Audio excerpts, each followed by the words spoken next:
Question congruency का एक question देखिए आपके पास है।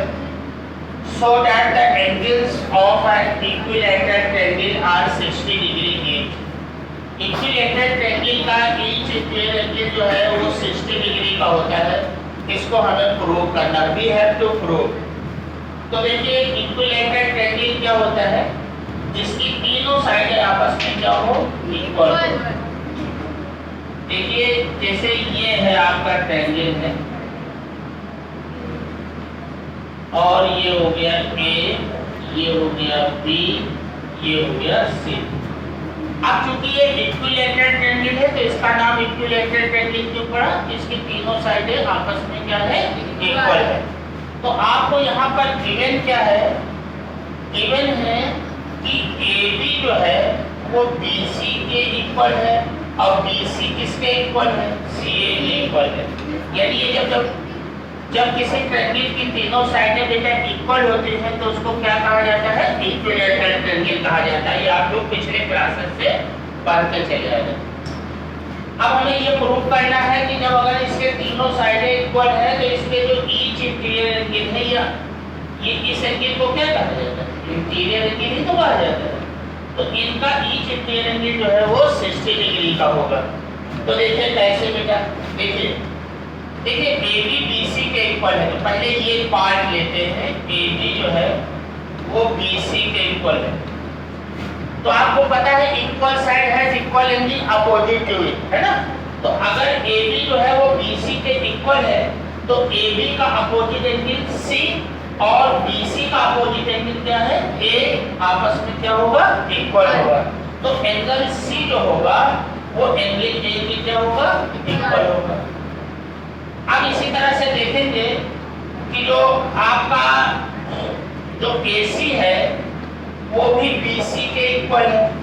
बोलो बेटा, AB BC के इक्वल है, BC CA के इक्वल होगा। तो अब इससे आप ले लेंगे तो AC का अपोजिट एंगल क्या होगा, B होगा। और अब BC का अपोजिट एंगल क्या होगा, A होगा। बोलो बेटा, ये दो हो गया।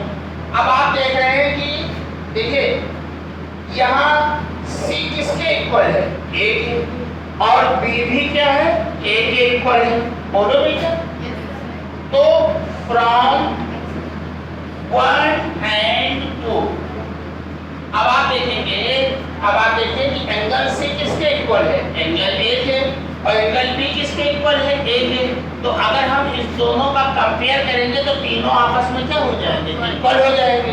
तो इससे ये पता चला angle A equal to angle B equal to angle C। अब आप देख सकते हैं कि ट्रायंगल के तीनों इंटीरियर एंगल का सम कितना होता है, 180 डिग्री होता है ना। अगर हम इस ट्रायंगल के तीनों इंटीरियर एंगल का सम करें तो 180 डिग्री होगा। तो angle A plus angle B plus angle C equal to कितना होगा, 180 डिग्री। अब चूंकि A किसके बराबर है, B के, B किसके बराबर है, C के, तो हम कोई एक तीनों एंगल आपस में इक्वल है तो कोई एक एंगल निकालें तो वही बराबर हो जाएगा सभी। तो हम क्या करेंगे, एंगल A वैसे रखते हैं। B किसके बराबर, A के, तो A रखेंगे। C किसके बराबर है, A के, पहले एक एंगल निकालेंगे तो एंगल A इक्वल टू कितना हो गया, 180। अब angle A plus angle A plus angle A तो कितना हो जाएगा, B angle A equal to कितना हो गया, 180। तो एंगल A इक्वल टू हो जाएगा 180/3 तो कितना हो जाएगा इसको, तो एंगल A इक्वल टू कितना हो जाएगा। अब आप देखिए जब एंगल A जो है 60 डिग्री हुआ और एंगल A किसके बराबर है, B के, B किसके बराबर है, तो हम लोग लिख देंगे so angle A equal to angle B equal to angle C equal to कितने डिग्री, 60 डिग्री। तो आप देखते हैं कि इक्विलैटरल ट्रायंगल का ईच इंटीरियर एंगल कितने डिग्री का होता है, 60 डिग्री का होता है। कितने डिग्री का होता है, समझ में आ गया बेटा, नोट कर लीजिए।